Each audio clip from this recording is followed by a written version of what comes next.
काय विचारतो? झेपचे कॅन्डिडेट्स बोलू नका प्लीज, तुमचं सेशन ऑलरेडी झालेलं आहे. सॉरी, लास्ट एक्सपीरियंस, तुझा लास्ट एक्सपीरियंस काय? और क्या पूछते हैं हम लोग? सॉरी, पगाराच्या अपेक्षा. आणि लगेच आपण पगार बिगार लगेच वाढवून देतो, कारण आपला बाप RBI मध्ये आहे ना, तो जेवढा मागेल तेवढे देतो. अजून काय काय विचारतो आपण इंटरव्ह्यूला? सॉरी, मागची नोकरी तू का सोडलीस? बोला साहेब, त्या कंपनी सांगितलंच नाही कुठे शिफ्ट होते, म्हणून इकडे आलो आजकाल तुमच्याकडे. सी, आपण इंटरव्ह्यू घेतो ना, आपण इंटरव्ह्यू नॉर्मली कामगारांचे कधी घेतो? ज्यावेळेस कोणतरी आपल्याकडे सोडून जातो. म्हणजे जेव्हा आपली फुल लागलेली असते ना, त्यावेळेस आपण कोणाला रिक्रूट करतो. Yes sir no? आपण कधी फ्युचरच्या रिक्वायरमेंटने करतो का? नाही. मग आपल्याकडे नॉर्मली अशा वेळेस कोण येतात? आता आपल्याला कोणतरी हवा असतो ना. म्हणजे रिसेप्शनिस्ट सोडून गेली तर आपल्याला कोणतरी इमिजिएटली पाहिजे. आपण एवढे डेस्परेट असतो ना, एखाद्या मुलाला पण घागराचोळी बसून घालून त्याला बसू शकतो, बाबा तू बस, मुलीच्या आवाजात सुरुवात कर. एवढे आपण डेस्परेट असतो. सो नॉर्मली लघु आणि मध्यम उद्योजक इंटरव्ह्यू घेतो ना, तो इंटरव्ह्यू घेताना तो फक्त एवढाच विचार करतो की मला माणूस कुठल्याही परिस्थितीत पाहिजे आता. म्हणजे आपले इंटरव्ह्यू कसे असतात माहिती आहे काय? Interview after selection. Hello, interview after selection. म्हणजे समजा आज माझं ऑफिस समजा पुण्याला आहे आणि माझ्याकडे चिंचवडवरून एक माणूस इंटरव्ह्यूला येणार आहे, हे मला माहिती आहे. तर चिंचवडवरूनच तो निघायच्या आधीच मी याला सिलेक्ट करून ठेवला. म्हणजे तू ये, तू आलास तर तुला लगेच मी ठेवतो कामावर. आणि माझा इंटरव्ह्यू कसा असतो? मग तुला कम्प्युटर येत असेलच, मग तू एवढ्या लोकांना हँडल करण्याचा अनुभव असेलच, मग तुला या कामाचा अनुभव असेलच. तो बोलतो हां मग ये. आणि अशी माणसं बसतात तुमच्या मांडीवर येऊन आणि 3-4 महिने पगार घेतात. मग नंतर कळतं साला ह्याला काय नाही येत. पण त्याला काय नाही येत हे तू आधी का नाही चेक केलं? सो कधीही लॉयल्टी ऑफ कॉम्रेड्स ठेवायची नाहीत. फक्त टॅलेंट आणि टॅलेंट यालाच प्रेफरन्स द्यायचा. एक टॅलेंटेड माणूस तुमची कंपनी कुठल्या कुठे घेऊन जाऊ शकतो. उद्योजकाचा आणखीन एक प्रॉब्लेम आहे की तो कंपनीत का जातो त्याला माहीतच नसतं. तो जातो कंपनीत गेल्या गेल्या सगळे त्याचे एम्प्लॉई आहेत, ते असे मुजरा करत करत येतात, आले साहेब आले. तुम्ही आलात की सगळी कामांचा ढीक तुमच्यासमोर ठेवणार. साहेब ते इनव्हॉइस बनवायचं आहे, तुम्ही अप्रूव्ह करा. साहेब तो याला पेमेंट द्यायचं आहे, चेकवर सही करा. साहेब तो ब्रोशरवाला आला आहे, तुम्ही लगेच ते बघा. साहेब ते गोडाऊनला आग लागली, चला पाणी मारूया. साहेब तो AC आपला चालत नाही, अच्छा हा लागला का मला? कुठे रे? तुला साहेब वर चढा ना. हा चढला. आता लेफ्टला. तुझं साहेबांना ग्लोव्ज देऊ का? नको, मरू देत चला. एम्प्लॉय तुम्हाला कामाला लावतायत. ऑलराईट, तुम्ही तिकडे बसल्यात, तुम्ही कंपनीत येतात, तुम्हाला स्वतःचा अजेंडाच नाही, एम्प्लॉई फिरवत आहेत. साहेब तो हा आला, तो आला. साहेब गणपतीची वर्णगिरी द्यायची, ते आले, साहेब भेटून घ्या. So excessive task. आपल्यालाच माहिती नसतं आज कंपनीत जाऊन मला काय कामं करायची. ॲक्च्युली उद्योजकाने कसं असलं पाहिजे? He should be focused. आज तो कंपनीत का चाललाय ह्याचा स्ट्रॉंग अजेंडा त्याकडे असला पाहिजे की मी आज का चाललोय कंपनीत आणि आज मी जाऊन मी काय करणार आहे, ह्याची स्ट्रॅटेजी त्याकडे असली पाहिजे. उगीच जायचं म्हणून जाऊ नका. पण बिझनेसमध्ये छोटा मोठा उद्योजक रोज जातो आणि काही काम करतो, संध्याकाळी येऊन फक्त बायकोला सांगणार आज खूप काम केलं, थकलोय मी. कामं काय केली? फिनाईल बरोबर नेगोशिएशन केलं, चेक साईन केले 3-4, 2-3 इनव्हॉइस बनवले, पैसा तर काय आणला नाही आणि बसलाय.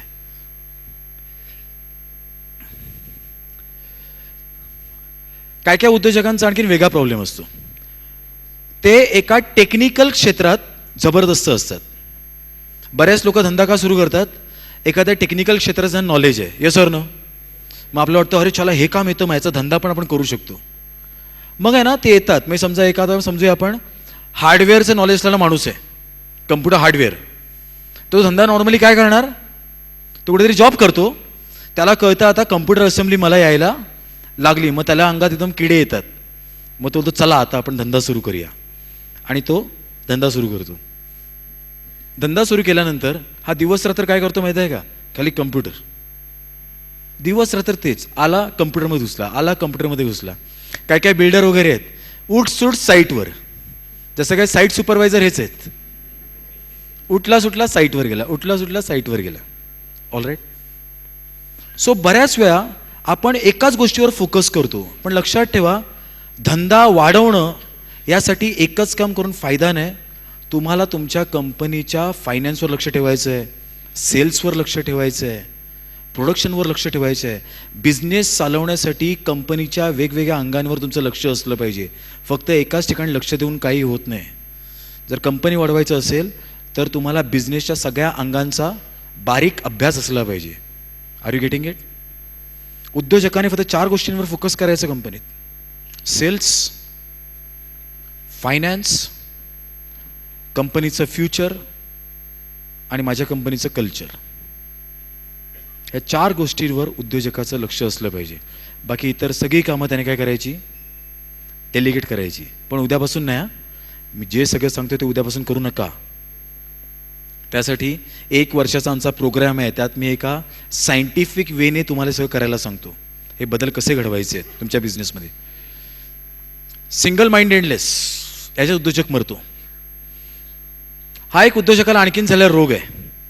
त्याला वाटतं ह्या कंपनीत जर का कोण जबरदस्त काम करणारा माणूस असेल तर तो फक्त मीच. ह्या कंपनीला हुशार कोण माणूस असेल तर त्याला वाटतं मीच. म्हणजे तो त्या कंपनीत कोण आहे फक्त माहिती आहे का? Great worker.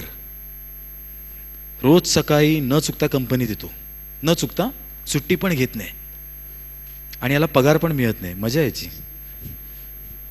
सुट्टी पण घेत नाही, पगार पण याला मिळत नाही, न चुकता कंपनीत येतो. संध्याकाळी लेटपर्यंत हा कंपनीत थांबतो. अच्छा, हा आल्यानंतर इतर माणसं यायला सुरुवात करतात. हा पहिल्यांदा येतो, मग सगळ्यांना फोन करतो, येता येणार रे? बोलतो हां साहेब येतो. तोपर्यंत तुम्ही फोन अटेंड करा ना. तर माणसं येतात, अकाउंटंट येतो, रिसेप्शनिस्ट येतात, इतर बॅक ऑफिस टीम येतात, सगळे कामाला लागतात. संध्याकाळी हा बसलेलाच असतो, एक एक करून जायला पण लागतात. साहेब चाललो. शेवटी पिऊन पण थांबलेला असतो. पिऊन बघतो, अरे साला 8 वाजले, हा काय हलतच नाही. मग पिऊन पण बोलतो की साहेब जरा चावी घ्या, आज जरा बंद करा, मला महत्त्वाचं काम आहे. म्हणजे कंपनीतली सगळी कामं करणारा हा कोण झाला? एक चीफ वर्कर आणि चीप वर्कर. चीफ वर्कर आणि चीप वर्कर, कारण याला पैसे पण मिळत नाहीत. पूर्वी बिचारा 10 तास काम करायचा, 12 रुपये मिळायचे. आजकाल 12 तास काम करतो, 10 रुपये पण मिळत नाहीत. अशी याची अवस्था आहे. आता आपण बघूया कंपन्यांचे प्रकार कुठले कुठले आहेत. सगळ्यात पहिला कंपनीचा प्रकार, heart is on the profit. हा उद्योजक आहे ना, ह्याचं लक्ष फक्त आणि फक्त स्वतःच्या प्रॉफिटकडे असतं. फक्त आणि फक्त स्वतःचं प्रॉफिट. ह्याचं फक्त, हा ट्रान्झॅक्शन बेस्ड एंटरप्रेन्युअर आहे. कोण आहे? Transaction based. हा फक्त ट्रान्झॅक्शन मध्ये बिलीव्ह करतो. हे ट्रान्झॅक्शन केलं एवढे पैसे मिळाले, ते ट्रान्झॅक्शन केले एवढे पैसे मिळाले, आज एवढा माल विकला एवढे पैसे मिळाले. म्हणजे ह्याचं लक्ष फक्त काय असतं? रोकडा. आणि हा एकदम सेल्फ सेंट्रिक एंटरप्रेन्युअर असतो. म्हणजे मगाशी सांगितल्याप्रमाणे माझं घर, माझा बंगला, माझी गाडी, माझी मुलं, त्यांचं हायर एज्युकेशन, फक्त मी आणि मी. ह्याला कंपनीच्या एम्प्लॉईबद्दल पडलेली नसते, ह्याला कंपनीला पुढे घेऊन जायचं ह्याच्यावर पडलेली नसते. तो फक्त बोलतो आज मला किती पैसे मिळतील, बस ह्याच्यावर त्याचा फोकस असतो. अशी माणसं ग्रेट कंपनी नाही बनवू शकत. जिकडे फोकस हा फक्त उद्योजक आहे तिकडे कंपनी नाही बनवू शकत. सेकंड प्रकार आहे, तो बोलतो heart is on the ownership, focus is on the company and employees. काय काय उद्योजक काय बोलतात, सर कंपनी 100% मी स्वतःकडे ठेवीन, ते मी कोणाला देणार नाही, कंट्रोल नाही देणार. बोल दॅट इज फाईन, पण एम्प्लॉई आणि कंपनीसाठी काहीतरी चांगल्या गोष्टी करेन. ही थोडी जरा चांगली स्टेट आहे. ॲटलिस्ट या एम्प्लॉईचा विचार करतोय, त्यांना नवीन नवीन फॅसिलिटीज देतोय, त्यांच्या कम्फर्टचा विचार करतोय, स्वतः पण एसीत बसतो, एम्प्लॉईजना पण एसी वगैरे प्रोव्हाइड करतो. So thinks about the people. त्यांच्या ट्रेनिंग आणि डेव्हलपमेंटचा विचार करतो, त्यांच्या फ्युचरचा विचार करतो, असे पण काही उद्योजक आहेत. हे थोडे पहिल्या लेवलपेक्षा थोडे चांगले. तिसरा जो प्रकार आहे तो आहे heart is on the market value. He company एक चांगली कंपनी आहे. ही कंपनी नेहमी कस्टमरचा विचार करते. कस्टमरला काय हवं ह्याच्यावर यांचा फोकस असतो. हे नेहमी कस्टमरच्या नजरेने आपल्या बिझनेसकडे बघतात. What my customer really wants ह्याच्याकडे लक्ष असतं आणि त्यासाठी काही करायला तयार होतात. बघा ना, रतन टाटा ह्यांनी काढली ना 1 लाखाची गाडी. लक्ष कोणाकडे होतं? माणसांना 1 लाखात गाडी मिळाली पाहिजे. Heart is on the market value. अशा बऱ्याच कंपन्या आहेत. फ्लिपकार्ट ह्यांनी लोकांकडे लक्ष ठेवलं की लोकांना काय हवं आहे. लोकांना घरपोच वस्तू पाहिजेत, तेही वाजवी दरात, ते पण कॅश ऑन डिलिव्हरी वगैरे अशा ऑप्शन्समध्ये. लक्ष ह्यांचं फक्त कस्टमर असतं. पण बऱ्याच कंपन्या कस्टमरकडे लक्ष देत नाहीत आणि ज्यांचं कस्टमरकडे लक्ष नसतं त्या कंपन्यांना त्यांचे कस्टमर लाथ मारून इंडस्ट्रीमधून आउट करून टाकतात. Yes or no? फियाट बघा ना, फियाट एकेकाळी किंग होती की नाही? म्हणजे 35 वर्षापूर्वीचा काळ बघा. रस्त्यावर कुठल्या गाड्या असायच्या? फक्त फियाट. कोण कॉम्पिटिशन होती का? आणि त्यात पण एकच मॉडेल, कुठलं? पद्मिनी. म्हणजे साला एवढे ते कस्टमरला फालतूमध्ये किमती करायचे ना. ते साईड इंडिकेटर लाईट्स आहेत ना, ते पण ॲक्सेसरी म्हणून विकायच्या त्या काळात. एवढं त्यांनी लुटलं. कस्टमरकडे कधी लक्ष दिलं नाही लोकांनी, कारण त्याची मोनोपॉली होती ना. त्यांना माहिती होता कस्टमर झक मारून आपल्याकडे येणारच आहे. म्हणजे त्यांना एवढी मस्ती होती ना, म्हणजे समजा त्यांच्या कारमध्ये एक प्रॉब्लेम आला की ड्रायव्हरचा मागचा दरवाजा आहे ना लॉक झाला आहे, तो उघडत नाही. हे जर का कारण घेऊन तुम्ही जर का सर्व्हिस सेंटरमध्ये गेलात ना आणि त्यांना सांगितलं ना, साहेब जरा आमची गाडी बघा, तो जरा ड्रायव्हरच्या मागचा दरवाजा आहे ना लॉक झाला आहे, तो उघडत नाही. मग तो बोलायचा, आईला 3 तर आहेत ना उघडे, तुम्ही त्याच्यातून जा ना, कशाला हट्ट करता की त्याच्यातूनच जायचं, असे बोलायचे. आणि कस्टमर बोलायचं हां बरोबर आहे. काय झालं? त्यांनी दरवाजाकडे लक्ष दिलं नाही, कस्टमरने त्यांचाच दरवाजा गेला. आज मारुती 800ने फक्त मारुती कंपनीने फक्त सर्व्हिसच्या जोरावर फियाटला लात मारली. Yes or no? बिग बाजार सारखी मोठी कंपनीला फ्लिपकार्टने धापा टाकायला भाग पाडलं. Yes or no? कस्टमरकडे लक्ष ठेवा. कस्टमरला काय पाहिजे ह्याच्याकडे जो लक्ष ठेवतो ना, तो एक अमेझिंग कंपनी बनवतो. सगळ्या मोठ्या कंपन्यांचं लक्ष कस्टमरकडे असतं. Customer feedbacks. आपण कस्टमरचे फीडबॅक घेतच नाही. आपल्याला वाटतं आपल्याला सगळं माहिती आहे. तुम्हाला काही माहिती नाही ॲक्च्युली. तुमच्या कंपनीचे विकनेसेस आहेत ना, हे तुमच्यापेक्षा जास्त तुमच्या कस्टमरला माहिती आहेत. Yes or no? उनके पास जाओ, जाके पूछो कभी.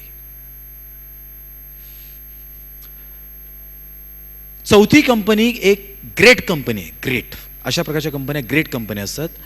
ह्यांचं लक्ष फक्त सस्टेनेबल वेल्थकडे असतं. सस्टेनेबल, टिकाऊ संपत्ती. म्हणजे हे लोक काय करतात, ह्यांना 1-2 वर्षाचा गेम करायचा नसतो, 10-20 वर्षाचा गेम करायचा नसतो. ह्यांना मार्केटमध्ये शेकडो वर्ष राहायचं असतं. किती? शेकडो वर्ष. मग सांगितलं जपानचं उदाहरण, 40 पिढ्या धंद्यात आहेत.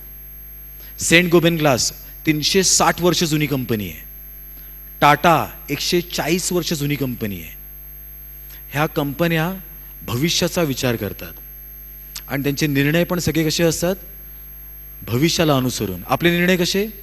प्रेझेंटला अनुसरून. समजा आपल्याला एक कम्प्युटर ऑपरेटर पाहिजे, तर आपण काय करतो? इंटरव्ह्यूसाठी ॲड देतो किंवा लोकांना सांगतो. दोघेजण इंटरव्ह्यूला येतात, विचारतो आपण त्यांना तू किती पगार घेणार? पहिला आपला प्रश्न हा, पगार किती घेणार, बस. दुसरा बाकीचं. मग एक बोलतो की 10,000. तुम्ही बोलतो 10,000. दुसरा बोलतो 3,500. तुम्हाला आवडतो हा. अरे वा, 3,500. मग ह्याला विचारता तुला काय काय येतं? तो 10,000चा माणूस सांगतो, सर मला कम्प्युटर DTP सगळं येतं. 3,500वाला विचारता, सर मला ना फोन आणि कम्प्युटरमधला फरक कळतो. तरी पण आपण त्याला घेतो का? आपण त्याला शिकवू. 3,500 स्वस्तात मिळाला ना. हा गेम करणं सोडा आता. If you throw peanuts you will get monkeys. ह्या कंपन्या आहेत ज्या ग्रेट कंपन्या आहेत, ह्या उद्याचा विचार करतात, फ्युचरचा विचार करतात. की फ्युचरमध्ये जर मला वाढायचं आहे तर फ्युचरमध्ये मला कुठल्या प्रकारची माणसं लागतील, what kind of people in future. उद्याच्या रिक्रुटमेंट आज करतात. केसरी